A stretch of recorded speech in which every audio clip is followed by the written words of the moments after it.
Hey guys, second part of my video, same two rods as I was talking about before, the Accurist and the Code. I'm going to be flipping from that side so you can see that I really am, where I say I am. And again, this one is at 21 feet, and that one's at,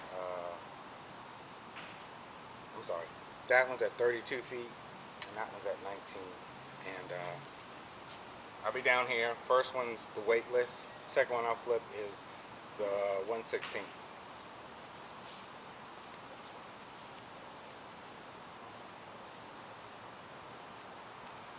And you can't hear me from here, but again, I'm not Tommy Biffle, Danny Brower.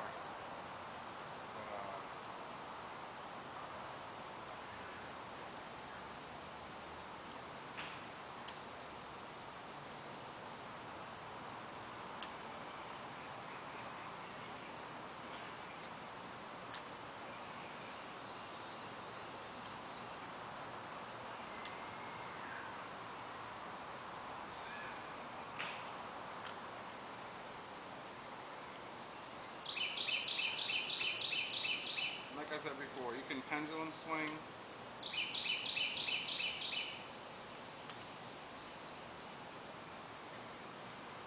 or you can swivel.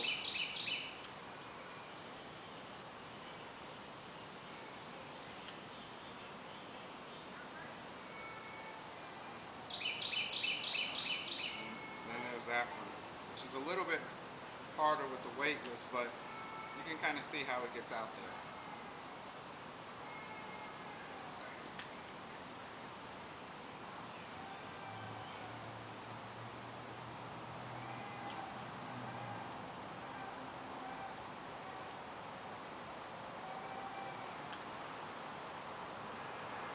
Or if you pendulum swing, which is harder to me because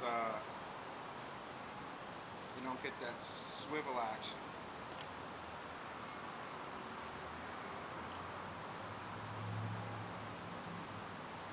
But you can see the weightless.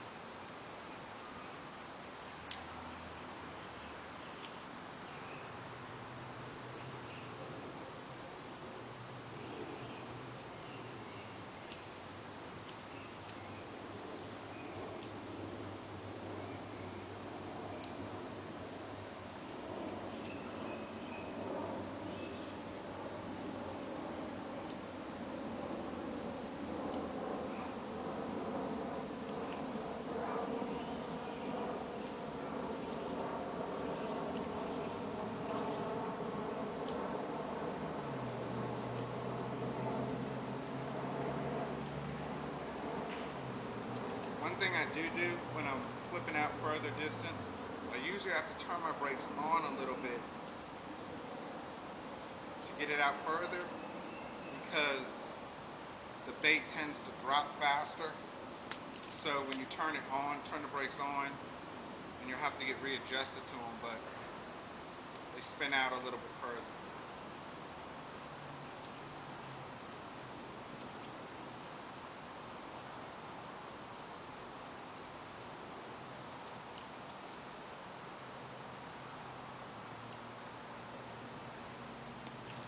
Really not flipping good at all today.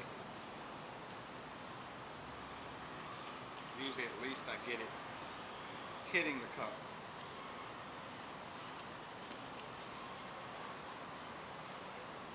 But the thing is to show you the distance. You might be a better flipper, pitcher than me. And like I said, you can do it with the what I call the pitch cast too. But the one thing I'll say when you're flipping the weightless, it's a huge difference with being able to throw. I mean, I tell you, go ahead and put a weightless creature bait on yours and try and flip it or pitch it. I mean, for me, I prefer pitching something close like this just because it's easier, and when you're actually doing a weightless one, you're usually more accurate, but what I'm trying to show in this video is that you can um, pitch it as well.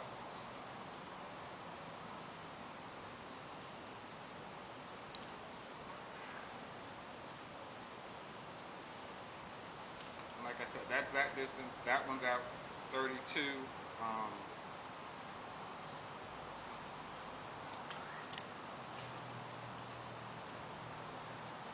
really, Bird?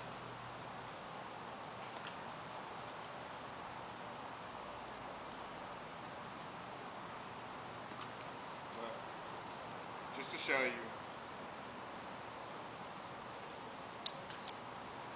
weightless bait, ugly otter.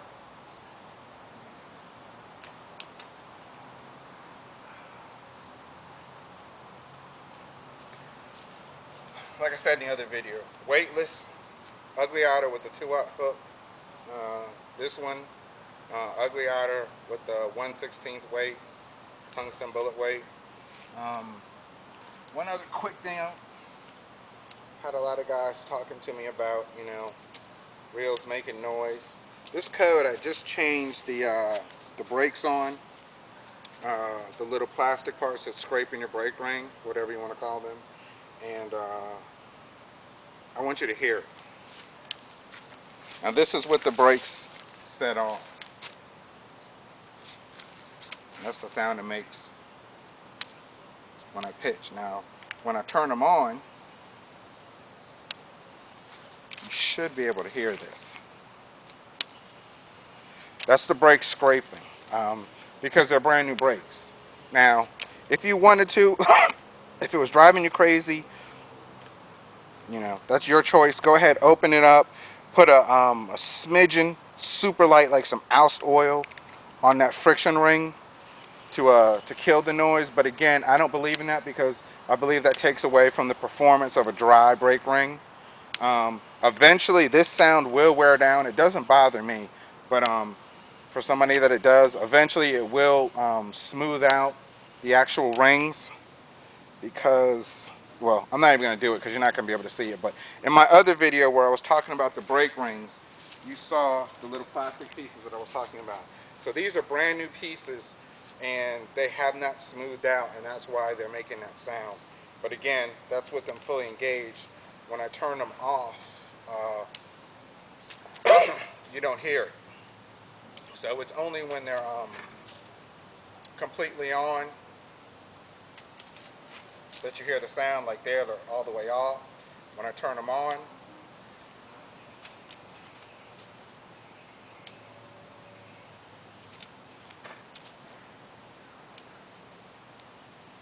there's the sound. And again, it's something that will wear away. Um, on some reels, like Shimano's or my Flugers, there's actually 6 ones that I can turn on and off. Sometimes you can mix and match them because one might make more noise than the other.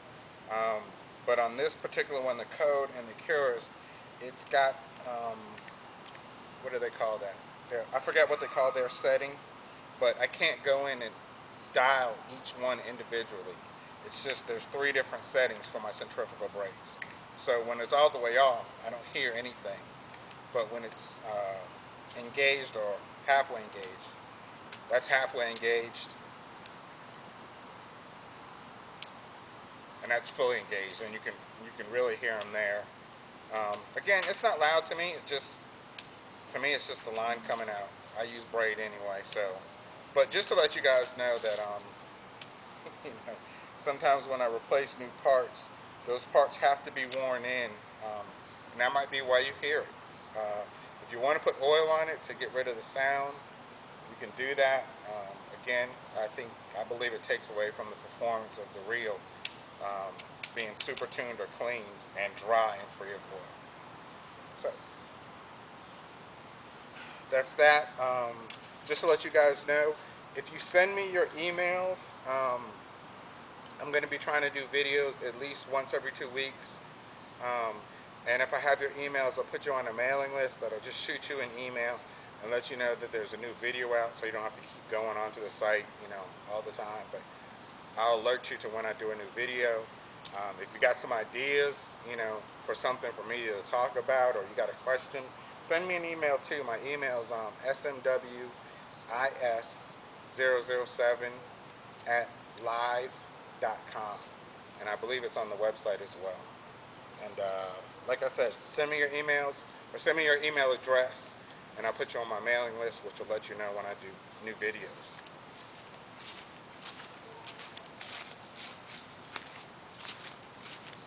Oh yeah.